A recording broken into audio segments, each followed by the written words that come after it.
हस्तिनापुर नामक गांव में मधु नाम की एक लड़की रहती थी। उसके पिता एक मजदूर थे जो कि बहुत ही ज़्यादा गरीब थे।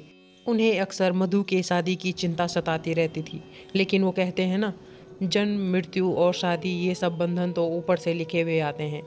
एक दिन उस गांव में सरकारी काम से एक सरकारी अफसर आया। उसने खूबसूरत मधु को देखा तो वह मधु पर मुग्ध हो बैठा। अरे वाह। लोग ठीक ही कहते हैं, असली खूबसूरती तो गांव में ही होती है। तब नीलेश ने मधु के पिता से मधु का हाथ मांगा। मधु के पिता ने भी शादी के लिए झट से हाँ कर दी। आखिर ऐसा कौन सा पिता होगा जो एक सरकारी अफसर से अपनी बेटी की शादी नहीं करवाना चाहेगा। फिर उन दोनों ने शादी कर ली। तब नीलेश मधु को अपने साथ शहर ले गया। पहले तो उनके घर वालों ने इस शादी का बहुत विरोध किया, लेकिन बेटे की जिद के आगे उन्हें झुकना पड़ा। सही है, गरीब घर की लड़की आई है, इससे तो घर का सारा काम आसानी से करवाया जा सकता है। गरीब घर की लड़की मधु शादी करके अमीर ससुराल में तो आ गई, लेकिन उसकी जेठानी और उसके साथ बहुत भेदभाव किया जाता था। दरअसल बड़ी बहू इहिका की शादी में सरस्वती देवी को खूब दान दहेज मिला था, लेकिन मधु एक जोड़ी कपड़े में ही ससुराल आई थी, जिस वजह से सरस्वती देवी रोज उसे ताना दिया करती थी। ऐसे ही एक रोज त्योहार के वक्त इहिका के घर से तो खूब सारा सामान आया, लेकिन मधु के घर से कुछ भी नहीं आया। न जाने किन कंगलों के घर ब्याह कर दिया मेरे बेटे ने। तीज त्योहारों में भी इनके घर से कुछ नहीं आता है। माँ जी, वो इन दिनों बाबूजी की तबीयत कुछ ठीक नहीं है, इसलिए वो यहाँ नहीं आ पाए। तेरे और तेरे बाप के सारे बहाने जानती हूँ मैं। चल अब जाके जरा खाना बना दे और बर्तन धो के उसके बाद मेरे पैर दबाने आ जाना। जी माँ जी।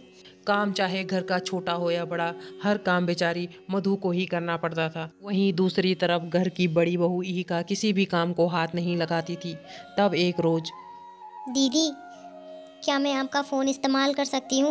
वो क्या है ना, आजकल मेरे बाबूजी की तबीयत ख़राब है, मुझे उनसे थोड़ी बात करनी है और मेरा फ़ोन पता नहीं क्या ख़राब हो गया है, उससे बात नहीं हो पा रही है।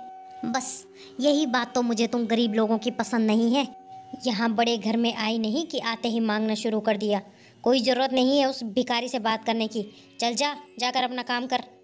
बेचारी मधु रोते हुए काम पर लग जाती है, लेकिन उसका मन अपने बापूजी की साइड ही लगा हुआ था। तब एक रोज़ गांव से उसके फ़ोन पर फ़ोन आया और उसे पता चला कि उसके बापूजी की मौत हो गई है। दरअसल मधु बचपन से ही बिन माँ की बच्ची रही है। बचपन से ही उसके बापूजी ने ही उसका पालन पोषण किया है। वह बचपन से ही अपनी माँ के प्यार के लिए तरसती रही है, लेकिन उसे कभी माँ का प्यार नहीं मिला। उसने सोचा था कि शादी के बाद उसकी सास से उसको वो प्यार मिलेगा, लेकिन सरस्वती देवी भी उसे हर बात पर खरी खोटी सुनाया करती थी। अब उसका इस दुनिया में ऐसा कोई नहीं था जिससे वह अपना दुख बांट सके, सिवाय उसके पति नीलेश के। नीलेश भी सरकारी काम की वजह से अक्सर घर से बाहर ही रहता था। अरे मेरी चाय कहाँ रह गई? मधु मर गई है क्या? माँ जी देखिए ना, अब क्या चाय के लिए दिन तक का इंतजार करना पड़ेगा क्या? भी बताती हूँ इस गंवार को। सरस्वती तब फ्रिज में जाकर बोतल का ठंडा पानी एक बाल्टी में निकाल देती है और वह ले जाकर मधु के ऊपर फेंक देती है। क्या सोचा था तूने? तुझे यहाँ बिस्तर पर पड़े पड़े खाना मिल जाएगा? चल खड़ी उठ अब यहाँ से और काम पर लग जा। माँ जी, दरअसल आज मेरी तबीयत थोड़ी ठीक नहीं है और बुखार सा भी लग रहा है। माँ जी, ज़्यादा ड्रामा करने की ज़रूरत नहीं है। तुझ गरीब को मैं यहाँ मुफ्त की रोटियाँ नहीं तोड़ने दूंगी। चल जल्दी से खड़ी हो और काम पे लग जा। तभी वहाँ नीलेश आ जाता है और वह अपनी माँ और भाभी को ये सब बातें करते हुए सुन लेता है और वह बहुत ही ज़्यादा गुस्सा हो जाता है। माँ, ये तुम किस तरह से बात कर रही हो मधु से? तुम्हें पता है उसकी बहुत ज्यादा तबीयत खराब है। वो तो अच्छा हुआ मैं आज अपनी फाइल घर पे भूल गया। मैं वो लेने के लिए आया, तब जाके मुझे सच्चाई पता चली तुम मधु के साथ कैसे व्यवहार करती हो। अब मैं अपनी पत्नी के साथ इस घर में नहीं रहूंगा। तब नीलेश जल्दी से डॉक्टर को फ़ोन करता है और डॉक्टर को घर पे बुलाता है। डॉक्टर घर पे आकर मधु की जांच करते हैं और उसे कुछ दवाइयाँ खाने को देते हैं। और 2 दिन बाद ही नीलेश मधु को अपने साथ सरकारी क्वार्टर में रहने के लिए चला गया। बड़ी बहू इहिका तो बड़े घर से थी, इसलिए वह घर का कोई काम नहीं करती थी। अब घर का सारा काम सरस्वती देवी को अकेले ही करना पड़ रहा था। तब उसे अपनी छोटी बहू की अहमियत समझ में आई। तबीयत खराब होने के बाद भी वह घर का सारा काम कर रही थी और सोचने लगी, मेरी छोटी बहू जब से इस घर में आई तब से मैंने एक भी घर का काम नहीं किया, और ये बड़ी बहू इहिका, इसे तो मेरी कुछ पड़ी ही नहीं है। घर का सारा काम करने के बाद सरस्वती देवी अपने कमरे में जाकर बिस्तर पर आराम कर रही होती है, जहाँ उसका बदन बुखार से बहुत ज़्यादा तप रहा था। ओहो, एक गरीब नौकरानी पहले ही घर छोड़कर चली गई है, ऊपर से इस काम वाली ने भी आज बीमारी का ड्रामा कर लिया है। और मुझे तो बहुत जोरों की भूख लगी है, ऐसा करती हूँ बाहर से कुछ ऑर्डर कर लेती हूँ अपने लिए। इहिका अपने कमरे में टीवी देखते देखते बर्गर और पिज्ज़ा खा रही थी। वहीं दूसरी ओर उसकी सास बुखार में तड़प रही थी।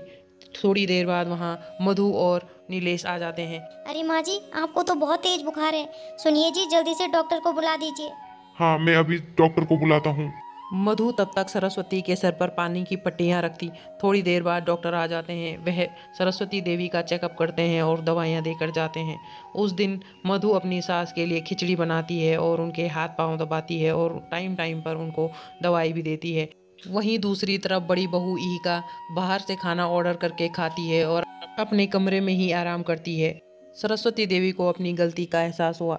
जिस बहू को मैंने पत्थर समझा वो तो हीरा निकली, और जिसे मैंने हीरा समझ के सर पे बिठाया वो तो असल में पत्थर निकली। बहू, मुझे माफ़ कर दे बेटा, मैंने तेरे साथ बहुत गलत किया। नहीं नहीं माँ जी, आप मुझसे माफ़ी मत मांगिए, और आप अब यहाँ नहीं रहेंगी, आप मेरे साथ मेरे घर चलेंगी।